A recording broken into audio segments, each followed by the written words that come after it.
Hello दोस्तों। Grand सेबेटिया जब 24 साल की उम्र के थे, उनके पास कोई जॉब नहीं था। वो अपने माँ बाप के साथ रहता था और बहुत ही उदास था। उनका बैंक में सिर्फ $2.26 था। ऊपर से उनका क्रेडिट कार्ड के ऊपर $20 का डेब्ट था।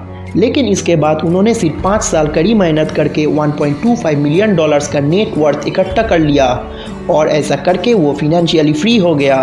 उन्हें अब पैसे के लिए काम करने का ज़रूरत नहीं था और उनके पास अब काफ़ी फ्री टाइम था जो वो दूसरा इम्पोर्टेंट काम में यूज़ कर सकते थे। ग्रैंड सेबेटियर अपना बुक फिनेंशियल फ्रीडम में हमें ये सिखाते हैं कि उन्होंने इतना कम उम्र में कैसे फिनेंशियली फ्री हुआ। इस बुक में से मैं आपके साथ 4 लेसन शेयर करने वाला हूँ जो आप भी अपना लाइफ में अप्लाई करके फिनेंशियली फ्री बन सकते हैं। Lesson number 1, know the true cost of a purchase. आप जब भी कोई चीज़ को खरीदते हो, आपको ये सोचना चाहिए कि आप जो खरीद रहे हैं क्या आपको उस चीज़ का सच में ज़रूरत है या आप सिर्फ दिखावे के लिए उस चीज़ को खरीद रहे हो। ऑथर सजेस्ट करता है कि कोई भी चीज़ को खरीदने से पहले आपको उस परचेस का ट्रू कॉस्ट जानना चाहिए और आप ये कर सकते हैं अपने आप से 3 सवाल पूछकर। पहला सवाल, आप जो चीज़ को खरीद रहे हो उस चीज़ को खरीदने के लिए आपको कितना घंटा काम करना पड़ा। फॉर एग्ज़ाम्पल, अगर आपका सैलरी 30,000 पर महीना है और आप एक 10,000 के जूते खरीदते हो तो उस चीज़ को खरीदने के लिए आपको 10 दिन तक काम करना पड़ा।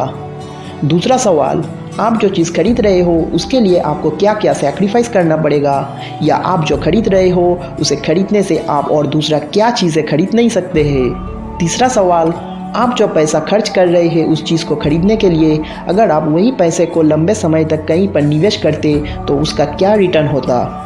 फॉर एग्ज़ाम्पल, अगर आप 10,000 रुपया का जूते खरीदने के जगह वहीं पैसे को कहीं पर निवेश करते और अगर हर साल एवरेज रिटर्न 9% होता तो 10 साल बाद यही पैसा आपको 19,000 हो जाता। एक बार आप अपने आप से यही सब सवाल पूछ लेते हो, आपका मन में ये क्लियर हो जाएगा कि आप जो चीज़ खरीद रहे हैं क्या सच में उसका ज़रूरत है। आपको उस चीज़ का असली मूल्य भी एहसास हो जाएगा और आप एक सही डिसीजन ले पाओगे जो आपको फिनेंशियली इंडिपेंडेंट बनने में मदद करेंगे।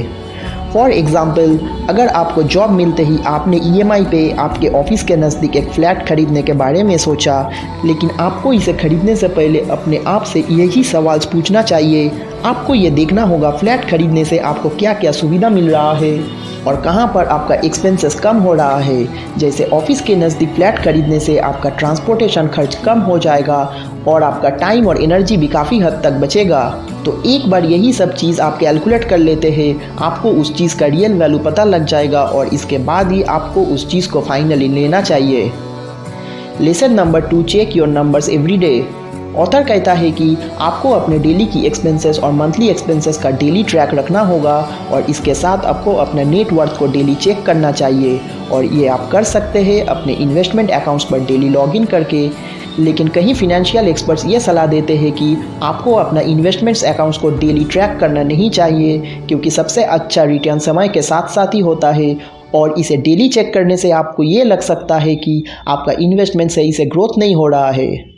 ऑथर कहता है कि इसके साथ आपको ये चेक करना होगा कि आप अपने अलग अलग इनकम सोर्सेज से कितना पैसा कमा रहे हैं और अंत में आपको अपना बैंक अकाउंट्स और क्रेडिट कार्ड के अकाउंट को भी चेक करना चाहिए। शुरुआत में आपको ये सब रोज़ चेक करने में दिक्कत हो सकता है, लेकिन इसे चेक करने के लिए ऑथर टेक्नोलॉजी को यूज़ करने के लिए कहता है, जैसे नेट वर्थ ट्रैकिंग टूल या money management app. Lesson number 3, planning for retirement isn't an exact science. आपको अपना रिटायरमेंट के लिए कितना सेविंग्स करना चाहिए ये आपको डिसाइड करना होगा। ये अमाउंट आपका रिटायरमेंट के बाद आपका लाइफस्टाइल और आपका रिटायरमेंट के एज के ऊपर डिपेंड करेगा। अगर आप कम उम्र में फिनेंशियल फ्रीडम को टारगेट करते हो और रिटायर करते हो तो आपका रिटायरमेंट अमाउंट कम हो सकता है क्योंकि टाइम के साथ साथ आपका यही पैसा से कंपाउंड इंटरेस्ट जनरेट होगा और आपका पैसा को ग्रो करने के लिए ज़्यादा टाइम मिल जाएगा। दूसरी तरफ अगर आप ज़्यादा एज में रिटायर करते हो तो आपको थोड़ा बड़ा अमाउंट अपने रिटायरमेंट के लिए सेट करना होगा। यहाँ पे जो थंब रूल है वो है आपका साल में जितना खर्चा होता है आपको उसे 25 से मल्टीप्लाई करना होगा और उस अमाउंट को फिनेंशियली फ्रीडम के लिए सेट करना होगा और उसे इकट्ठा करने का प्रयास करना होगा और इसे करने से आपको फिनेंशियल फ्रीडम मिल जाएगी। अगर आपका साल में 5 लाख रुपया खर्चा होता है तो आपको फिनेंशियली फ्री होने के लिए 1,25,00,000 सेव करना होगा। दूसरी तरफ अगर आपका साल में 1 लाख रुपया खर्चा होता है तो आपको सिर्फ 25 लाख जमा करने से भी फिनेंशियल फ्रीडम मिल जाएगी। Lesson number 4, side hustle like crazy. Author उनका यंग एज में एक डिजिटल मार्केटिंग एजेंसी में काम करके साल में $50,000 अर्न करता था, लेकिन उन्हें फिनेंशियली फ्री होना था। इसीलिए वो अपने नेटवर्थ को बढ़ाने के लिए कहीं और तरह के काम करते थे।